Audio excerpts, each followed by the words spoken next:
Hello. So we are back with Thurgood Marshall again.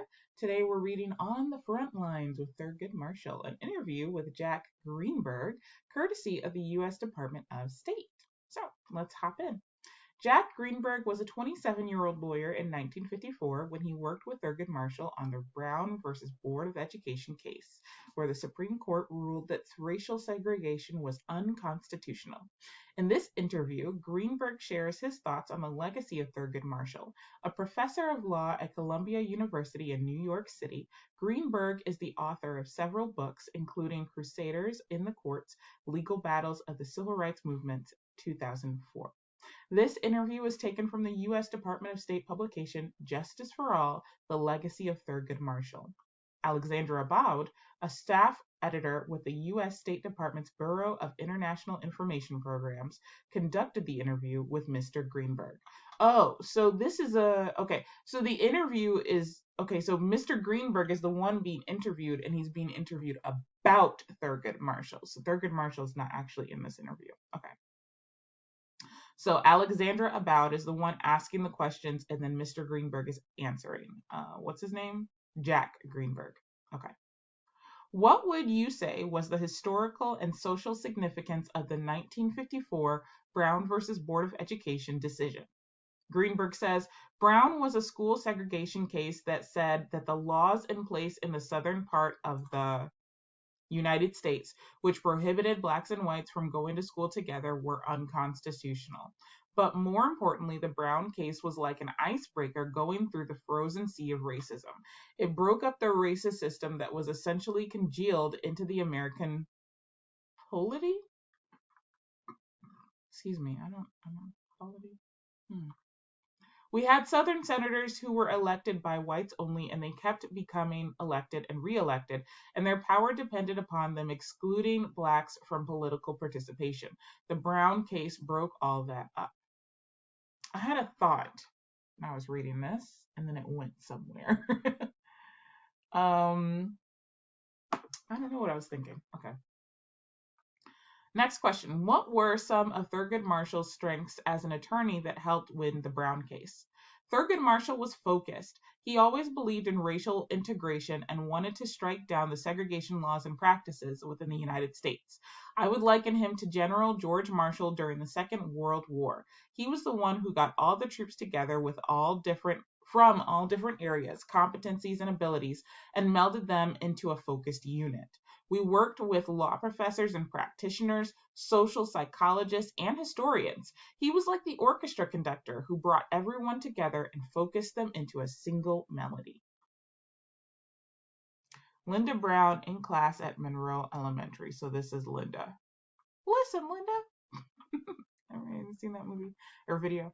Anyway, the Plessy versus Ferguson case in 1896 resulted in the separate but equal doctrine, which said that segregation of blacks and whites was legal as long as the separate facilities were of equal quality. In the Brown case, Marshall made the argument for the first time that separate by definition could not be equal. Could you explain how Marshall and his legal team decided that it was time to make the challenge with Brown? Greenberg says, in 1935, there was a Maryland state case involving the admission of a black student to the University of Maryland Law School that Marshall won. The student was admitted because there was no law school for blacks. And by the way, I'm saying this because I'm reading the thing, but we don't call black people blacks. We don't. I don't know. I really feel uncomfortable calling white people whites, but we certainly do not call black people blacks. They just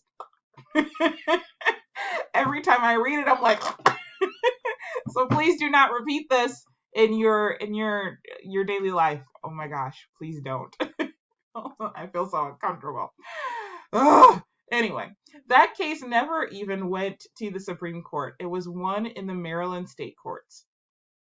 In 1939, there was a case in Missouri which went to the U.S.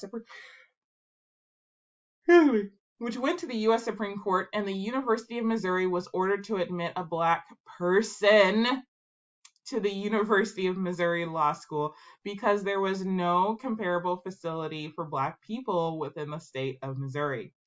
Then in 1950, there were two cases, one out of Texas and one from Oklahoma.